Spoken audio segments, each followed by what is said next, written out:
दोस्तों ये आर्टिकल देखिए। 24 साल के रौनक मोदी जिन्होंने 20 सितंबर 2019 में अपना सारा पैसा पीएमसी बैंक में डिपॉजिट किया। अपना घर, अपने एसेट्स बेचकर उन्होंने अपना सारा पैसा सिर्फ इसलिए डिपॉजिट करवाया क्योंकि ये बैंक काफी हाई इंटरेस्ट रेट ऑफर कर रहा था और वो अपनी वाइफ और अपनी फैमिली को एक सिक्योर फ्यूचर देना चाहते थे। पर 3 दिन बाद खबर आती है कि पीएमसी बैंक ने 65 बिलियन रुपीस का फ्रॉड कमिट किया है और आरबीआई ने पीएमसी बैंक के सभी अकाउंट्स को फ्रीज कर दिया है। रौनक अगले ही दिन बैंक गए और वहां उन्होंने 500-600 लोगों को लाइन में खड़ा हुआ देखा और सिर्फ यही नहीं बल्कि रौनक जैसे 9 लाख लोगों का यही हाल था, जिनका इस न्यूज के बाद काफी मेंटल ब्रेकडाउन हुआ और लोगों ने अपना पैसा, अपने एसेट्स और अपनी सारी सिक्योरिटीज के साथ अपनी जिंदगी को भी गंवाना शुरू कर दिया और 24 साल के रौनक का भी यही अंजाम हुआ। दरअसल हमारे बैंकिंग सिस्टम का यही काली सच्चाई है जिसके बारे में हम लोगों को कभी बताया ही नहीं जाता। इस आर्टिकल को देखिए। DICGC के अकॉर्डिंग आप एक बैंक अकाउंट में कितने भी पैसे डाल लो, पर अगर कोई भी बैंक बंद होता है या इंसॉल्वेंसी डिक्लेयर करता है यानी बैंक फेल हो जाता है तो आपको सिर्फ 5 लाख तक ही वापस मिलेंगे। यानी आपके रखे टोटल अमाउंट में से सिर्फ 5 लाख तक का ही अमाउंट इंश्योर्ड है। हम लोगों को बचपन से सिखाया तो गया है कि मेहनत करो, पैसा कमाओ, उसे अपने बैंक में सेव करो क्योंकि बैंक सबसे सेफ है।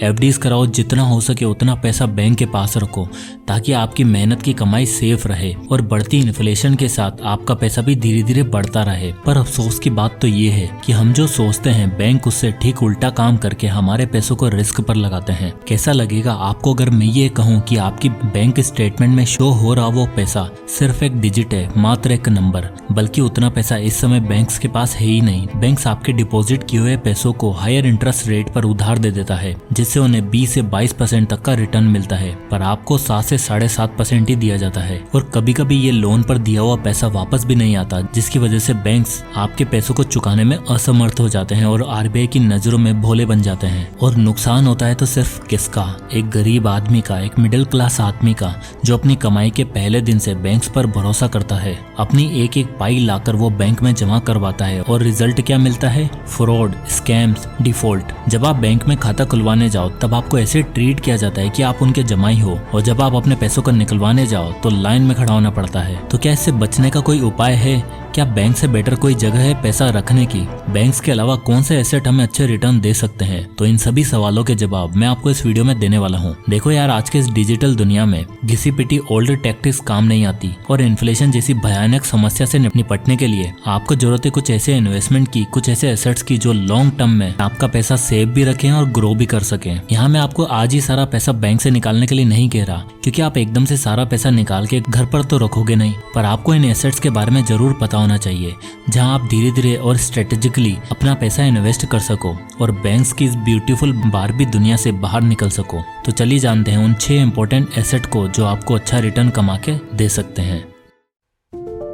एसेट नंबर 1, रीट्स यानी रियल एस्टेट इन्वेस्टमेंट ट्रस्ट। हमने हमेशा सुना है कि अमीर बनना है तो रियल एस्टेट में इन्वेस्ट करो, लैंड खरीदो, प्रॉपर्टी खरीदो। पर बाबू भैया, हमारे पास इतना पैसा है कहाँ? आधे लोग तो रियल एस्टेट का नाम सुनते ही स्किप कर देते हैं। क्यों? क्योंकि उतना पैसा तो है नहीं। उनका मानना है कि कुछ हमारे मतलब का तो बताओ यार। तो रीट्स यानी रियल एस्टेट इन्वेस्टमेंट ट्रस्ट आपकी सफलता की वो चाबी बन सकता है जिससे आप कमर्शियल और रेजिडेंशियल प्रॉपर्टीज या उनके कुछ यूनिट्स को ओन कर सकते हो। आइए इसे जरा डिटेल में समझते हैं। रीट्स भी म्यूचुअल फंड की तरह एक ट्रस्ट होता है जिसको इंडिया का सिक्योरिटी बोर्ड यानी सेबी से मान्यता मिलती है। पर इस ट्रस्ट में पैसा लगाने से आपको स्टॉक नहीं बल्कि रियल एस्टेट, जी हाँ, यानी प्रॉपर्टीज के कुछ यूनिट्स आपको मिलते हैं। रीट्स कंपनीज आपके पैसों को रियल एस्टेट मार्केट की अलग अलग प्रॉपर्टीज में इन्वेस्ट करती है जैसे कि apartments, office, shopping malls, hotels etcetera, और उनसे जो रेंट मिलता है वो हमें डिविडेंड की फॉर्म में दे दिया जाता है। अब रीट्स का फायदा क्या है कि इसमें प्रॉपर्टी एक्वायर करने के लिए बहुत सारा कैश या लोन लेने की जरूरत नहीं है, बल्कि आप घर बैठे बैठे रियल एस्टेट प्रॉपर्टीज के पार्ट ओनर बन सकते हो। प्लस में इस पर आपको 2 तरह के रिटर्न्स भी मिलते हैं, पहले डिविडेंड्स और दूसरा कैपिटल एप्रिसिएशन।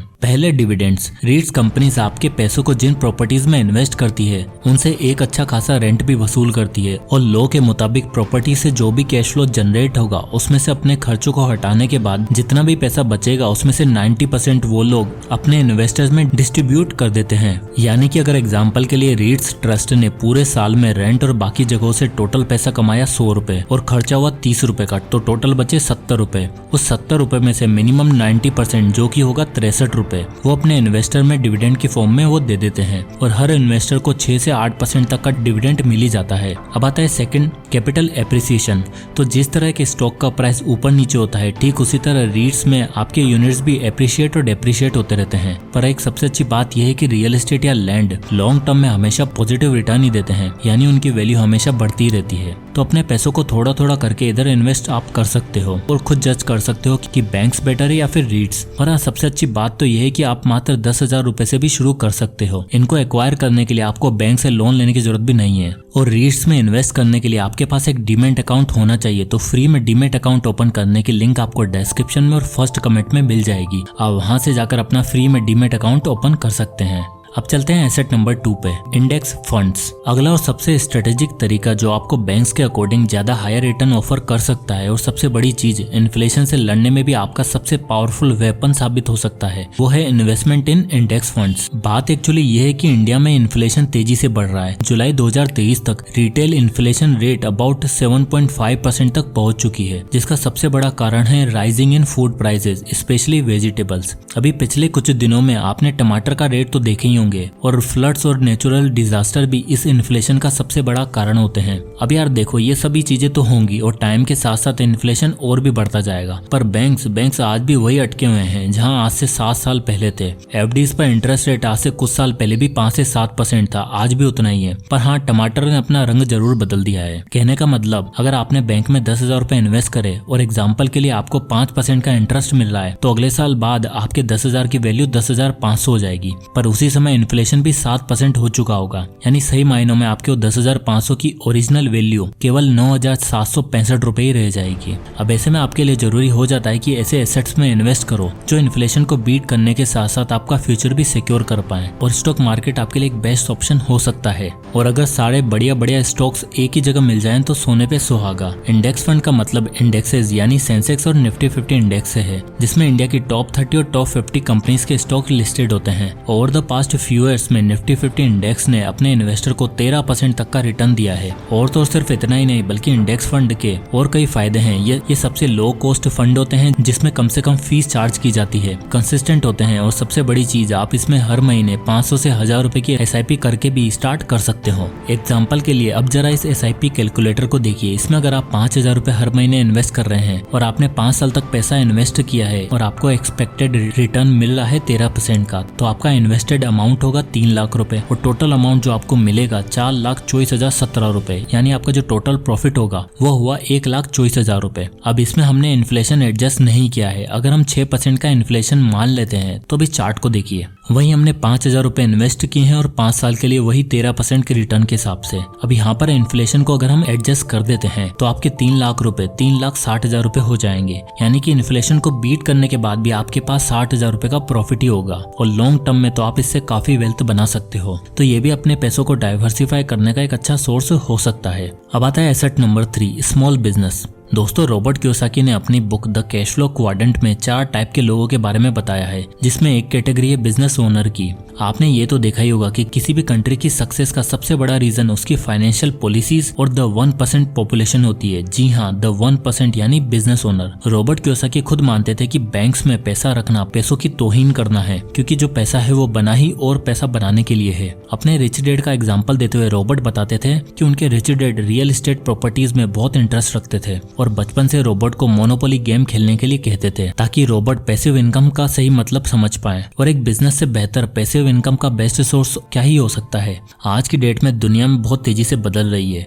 अब लोग सिर्फ जॉब्स और कंपनी के पीछे नहीं, बल्कि आइडियाज और स्किल्स के पीछे भाग रहे हैं, ताकि वो खुद से कुछ शुरू कर सकें। और ये आर्टिकल में देखिए, आज की डेट में भारत में 15 मिलियन से भी ज्यादा फ्रीलांसर हैं और हर महीने लगभग 32,000 रुपए केवल फ्रीलांसिंग से कमा रहे हैं। और आज की डेट में बहुत से small business with less investment काफी ट्रेंड में है, जैसे drop shipping, online marketing, freelancing, small outlets. इस तरह के बिजनेस काफी डिमांड पर हैं और ईयर ऑन ईयर इनमें ग्रोथ बढ़ी रही है। देखो यार, बिजनेस करना किसी को नहीं आता और न ही किसी के पास इतने सारे फंड्स होते हैं कि एकदम कोई बिजनेस खोल के बैठ जाए। तो असल में बेहतर ये है कि आप किसी भी स्किल को एक्वायर करें, क्लाइंट्स बिल्ड करें, अपना 100% दें और जब नेटवर्क बढ़ जाए तो आप हायरिंग शुरू कर सकते हैं और रिच डैड की पैसिव इनकम वाली एडवाइस को फॉलो कर सकते हैं। अब आता है एसेट नंबर 4, प्रेशियस मेटल्स। दोस्तों आज से 500 से 600 साल पहले सामान कैसे खरीदा जाता था, करेंसी किस तरह की थी, राजा महाराजाओं के राजकोष में क्या भरा होता था। हाँ आपने सही सोचा, गोल्ड यानी सोना। गोल्ड और सिल्वर जैसी प्रेशियस मेटल्स सबसे ज्यादा इफेक्टिव और टाइम टेस्टेड एसेट्स में से एक है। आपने देखा होगा कि आज की डेट में अमीर लोग अपने घरों में कैश कम और गोल्ड ज्यादा रखते हैं, कुछ तो अपने शरीर पर भी बहुत रखते हैं। गोल्ड को सेफ हेवन एसेट्स भी कहा जाता है क्योंकि ओवर द पीरियड गोल्ड का प्राइस इंक्रीज ही होते हैं। इस चार्ट के अकॉर्डिंग आप देख सकते हैं कि ओवर द पास्ट 60 इयर्स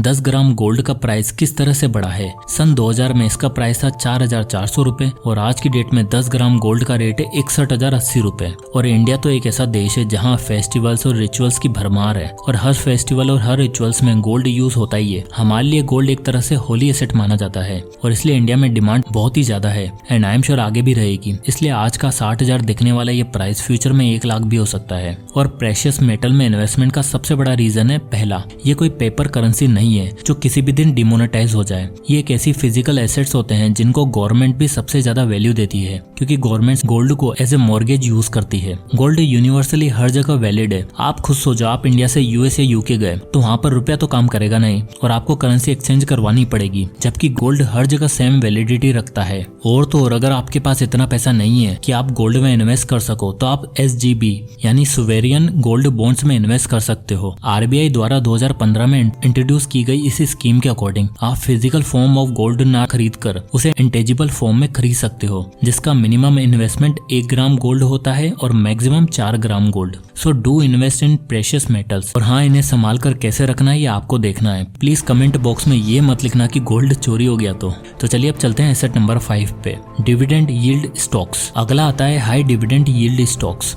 दोस्तों इंडियन स्टॉक मार्केट में टोटल 5000 से भी ज्यादा कंपनीज है और अगर आप इंडेक्स फंड या म्यूचुअल फंड्स की जगह स्टॉक में इन्वेस्ट करना चाहते हो तो आप डिविडेंड यील्ड स्टॉक में इन्वेस्ट कर सकते हो। जब हमारे पास बहुत सारे ऑप्शन होते हैं ना तो हमारा दिमाग चकरा जाता है। ऐसे में अगर एक फिल्टर मिल जाए यानी सिर्फ ऐसे स्टॉक्स जो डिविडेंड दें तो मानो किसी खजाने की चाबी हाथ लग गई हो। और सबसे अच्छी बात तो ये है कि थोड़ी सी रिसर्च करके आप बेस्ट डिविडेंड स्टॉक का पोर्टफोलियो रेडी कर सकते हो। बट यहाँ मैं आपसे एक बात कहना चाहूंगा कि केवल और केवल डिविडेंड के बेस पर उस स्टॉक्स में इन्वेस्ट मत करना। उसके फंडामेंटल्स और कंपनीज कैसे हैं उन सब के बारे में जरूर जानना, क्योंकि हो सकता है कि कोई कंपनी कम डिविडेंड देती है बट जैसे जैसे कंपनी के शेयर प्राइस बढ़ता जाएगा आपकी वेल्थ भी बढ़ती जाएगी और अपने आप आपका डिविडेंड भी बढ़ता जाएगा। तो आप पहले एक अच्छी कंपनी को ढूंढो और उसमें अगर आपको ठीक ठाक से डिविडेंड मिलता है तो ये आपके लिए एक पैसिव इनकम का काम करेगा। इवन बहुत सारे लोग तो केवल डिविडेंड इनकम से रिटायर भी हो जाते हैं। तो चलिए अब आता है asset number 6, social media content. अगला और सबसे इंटरेस्टिंग एसेट आता है सोशल मीडिया कंटेंट। ऐसा वैसा कंटेंट नहीं बल्कि वैल्यूएबल कंटेंट। दोस्तों आज की डेट में अगर कोई आपका सबसे बड़ा एसेट साबित हो सकता है तो वो है आपका ब्रेन और उस ब्रेन से निकला कंटेंट। AI के इस जमाने में अगर आप आज भी सोचते हो कि 9 to 5 की जॉब करके पैसा अर्न करो, 50 साल तक अर्न करते रहो और बैंक्स को देते रहो तो गड़बड़ हो जाएगी। आज की डेट में कंटेंट ही किंग है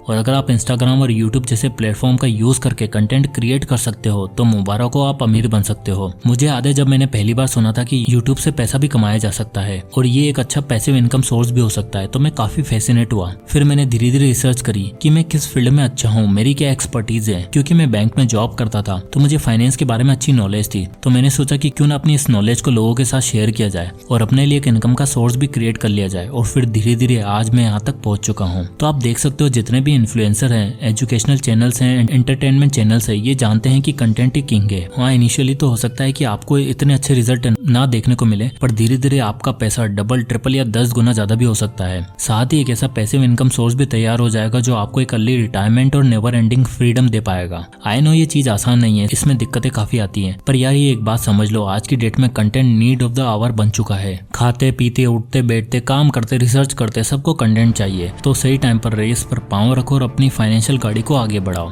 तो दोस्तों ये थे वो 6 एसेट जहां आप अपना थोड़ा थोड़ा पैसा बैंक से निकाल कर इनमें इन्वेस्ट कर सकते हो। अभी आपके ऊपर है कि आप स्टॉक मार्केट या इंडेक्स फंड में इन्वेस्ट करते हो, या फिर प्रेशियस मेटल्स खरीदते हो, लैंड में इन्वेस्ट करते हो, या सोशल मीडिया और स्मॉल बिजनेस में इन्वेस्ट करते हो, वो आपको देखना है। और मैं तो कहूंगा कि थोड़ा थोड़ा इन्वेस्टिंग स्टार्ट कर ही दो, चीजों को सीखो और समझो। और इन्वेस्टिंग करने के लिए फ्री में डीमेट अकाउंट का लिंक आपको नीचे मिल ही जाएगा, तो आप वहां से जाकर एटलीस्ट अपना डीमेट अकाउंट तो ओपन कर ही लीजिए। तो दोस्तों मुझे कमेंट करके जरूर बताएं कि आप किस एसेट्स में इन्वेस्ट करना चाहते हो। और वीडियो पसंद आया हो तो लाइक करें, चैनल को सब्सक्राइब करना ना भूलें। तो मिलते हैं नेक्स्ट वीडियो में, तब तक के लिए जय हिंद।